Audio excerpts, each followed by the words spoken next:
Learn about Harrisburg School District's partnership with Harrisburg Area Community College to prepare our students and families for high priority occupations in healthcare and nursing, public safety and law enforcement, manufacturing, and more.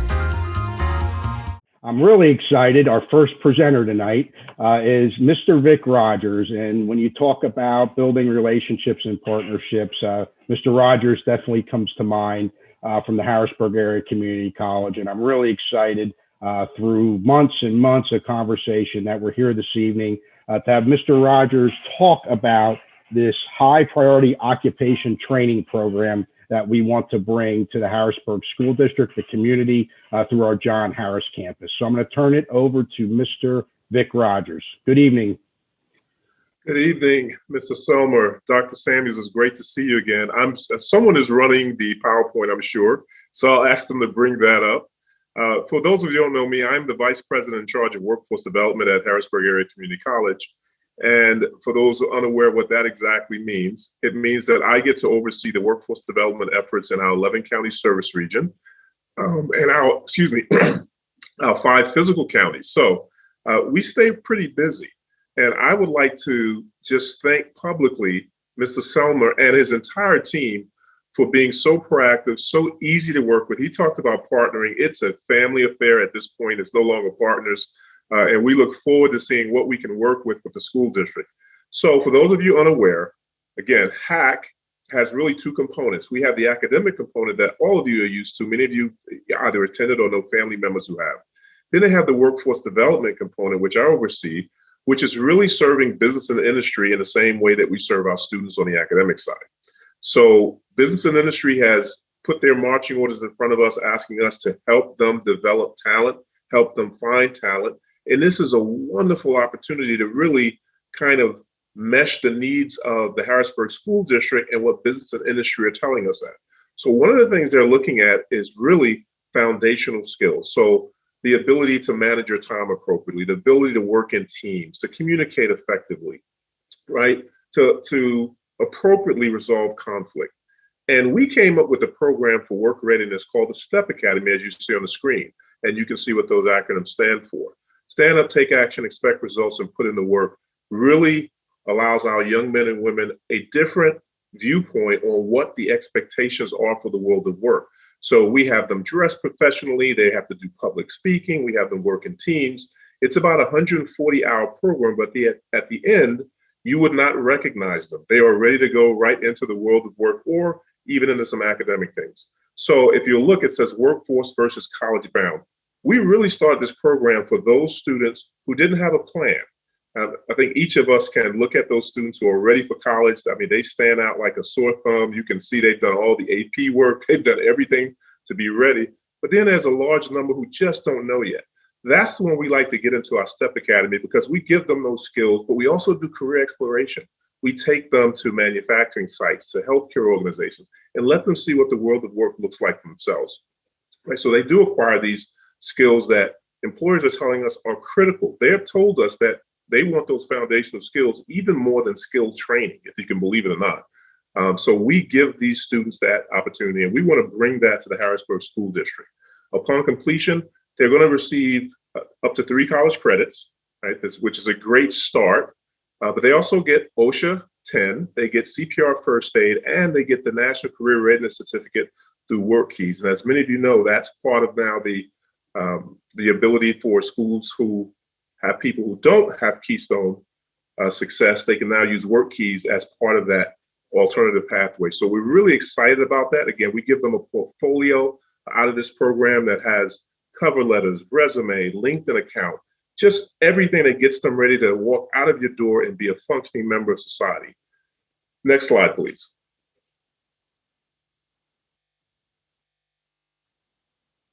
So the second thing, Mr. Selmer and he and I have been brainstorming for months, like you said. So please do not think that I sat there and thought of all these great programs that you're going to hear about, because Chris and I have been real partners in this. The next thing that he and his team have agreed to is to partner with us so that we can have the training that you see on the screen held right there on the facility, right there at the high school. We want to have this in the evening as well, because it is for our seniors, our students and their parents. We know generational poverty has to be really a family affair, right? This is the entire concept of it takes a village. So just getting our students taken care of really doesn't mitigate some of the challenges that the parents face. So we want to give them opportunities to go into these high priority occupations that immediately lead to good jobs.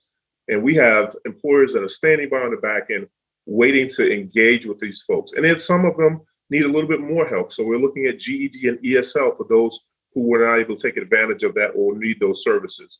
One of the public safety programs that we're really excited about is we're going to have a public safety club, which starts in the 9th grade, that gets students the ability to really work with our public safety center. They're going to see what EMTs do. They're going to see how cool it is to be a paramedic and to be in law enforcement. You know, to ride in that police vehicle and see the challenges that they have, as well as firefighting. So we're going to give them the whole thing. They're going to come to the summers. They're going to spend time on our public safety center. If you've never seen it, we'd love to give you a tour. It is dynamite. We do some of the training for most of the Commonwealth on our site. So that's another addition in inclusion with all of the other things that you see on board. And I'm trying to talk quick, Chris. I realize that you only gave me a few minutes. You know I could talk for hours. So next slide, please.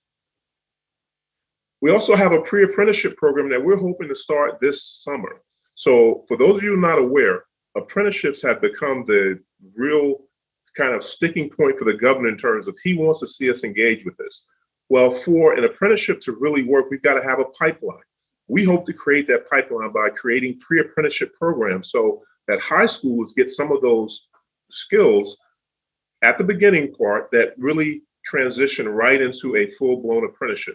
We just received $20,000 from one of our largest manufacturers to get this started, and we're putting that money in the Harrisburg School District. So we really, again, thank you for helping us get that going. These young men and women who get this program, you know, by the time school starts up again, they're going to be, you know, making some very, very competitive wages. I'll say it that way. They're going to be living pretty good. So we're excited to give them an opportunity that they've not had before. So again, I can't thank Chris and the team enough for letting HACC be a partner that gives you these opportunities. And Dr. Samuels, I think we met about 2 years ago and we talked about some of this stuff and you were shaking your head like, why are we doing this? It took us a bit, but we're now getting some of this stuff done. So we're excited about it. Next slide, please.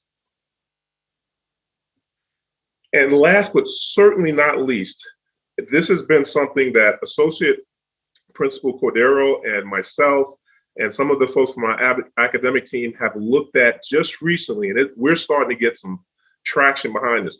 What we saw is that we're not getting enough people from the Harrisburg School District coming to college prepared, right? So the academic challenges that they face, we thought, why can't we give them a little bit of a oomph, right? Why can't we be more supportive instead of waiting until they show up at our door and then saying, well, you need X and Y and Z. Why don't we meet them where they're at in high school, give them, you know, the opportunity to get some of this academic support, and we are calling them academic academies right now because we can't think of anything cooler to say, but you know, we'll come up with something that makes more sense. But essentially, we want to take this all the way to the 9th grade. We want an academic academy in the 9th grade, 10th grade, 11th grade, and 12th grade that gives them access and the ability to get more than what they would get during a normal school day, to get them prepped, because we know that education will lead to opportunity, again, that breaks generational poverty. When you've got the education and can then get the job, you know, that has compensation and benefits and all these good things,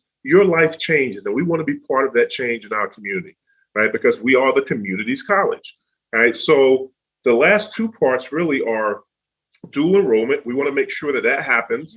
So we want to get more students dual enrolled. But again, how do we prepare them so that they're successful? Because dual enrollment doesn't work if you just take, you know, remedial classes and you can never take actual college classes.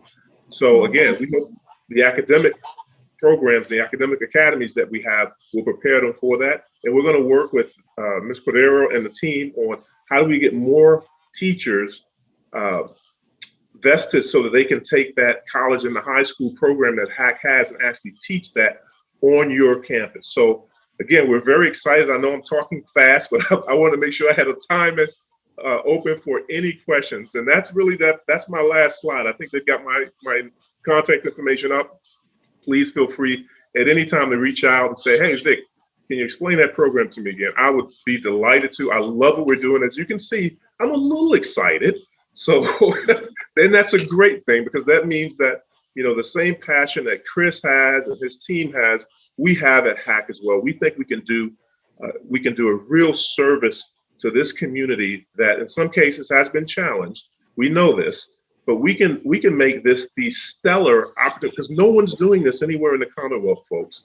That there's been this joining of community college and a high school district in this fashion. So this would be the first. We would be the model that could really look at how we affect then other communities who are also under-resourced and need our help. So again, we're excited. I'm going to be quiet now and take any questions. I think I saw something in the chat. But not before questions, just want to take a moment, Mr. Rodgers, to say thank you so very much. This is exciting. And when you think about life-changing, life-altering. So Mr. Rodgers, Mr. Selmer, just thank you. And this is about making a difference and doing what's right for children and the broader community here. Absolutely. We're so glad to be part of this. And for those of you who know Dr. Ski, this fits right in his wheelhouse. He and our entire cabinet believe that we have an important mission and role to play in the community, because we're not Harvard on the Hill. We're here. We're in our communities, and we should be using our resources to better serve that. So, Dr. Samuels, it is my pleasure. And I know I speak for Dr. Ski when saying we wish we could even do more, and we probably will. This is the beginning. This is kind of laying that foundation. I think once the community sees that they have an opportunity, that's when it's going to really get exciting, because right now they kind of see us as that place that you go get, that college stuff. But all of a sudden when they say, hey, that's a place that will connect you right to a job today, right? That's when they're going to get excited. They're really going to see that synergy build between all of us. So again, thank you so much for giving us an opportunity.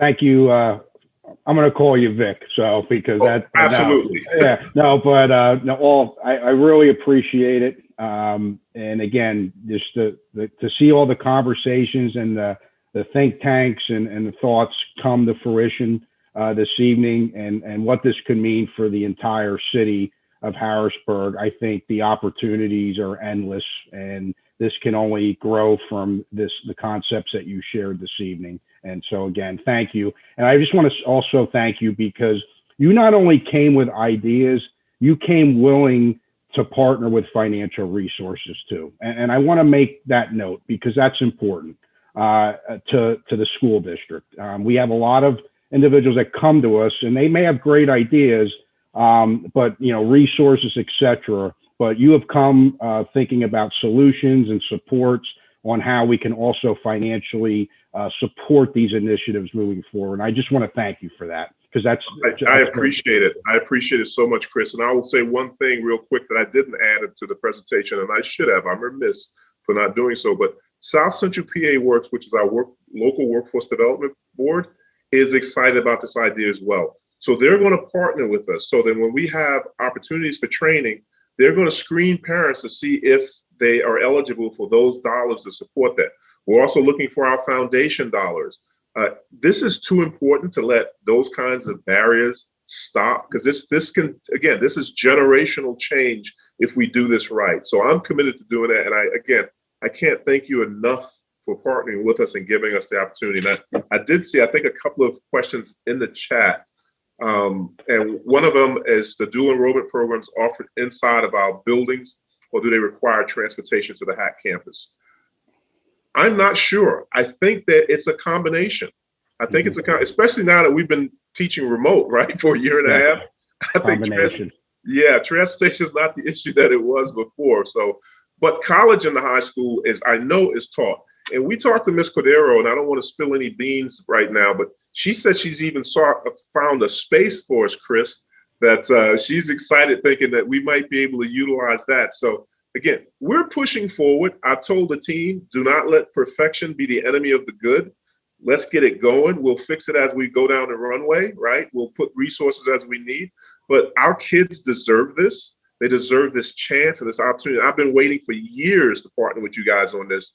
So with your leadership that we now have in place, man, this is going to be a good day for those parents and their young men and women. Again, And thank you. And I think everyone can hear your enthusiasm is also what we need in our partnerships to move things forward. So again, thank you so much for being here this evening. There is an MOU on the agenda that I'm going to be asking Dr. Samuels to approve this evening under the superintendent's report, essentially memorializing what was discussed this evening so we can continue to move forward with the concepts that were shared. So again, thank you, Mr. Rodgers, for Thank you. joining us I'll say this good night evening. to all of you and hope you have a great meeting. And I look forward to getting this off the ground. In workforce, we have a saying, it's not done until we're done. So look forward to making this happen. Take care, all of you. Okay. Thanks again. Appreciate you.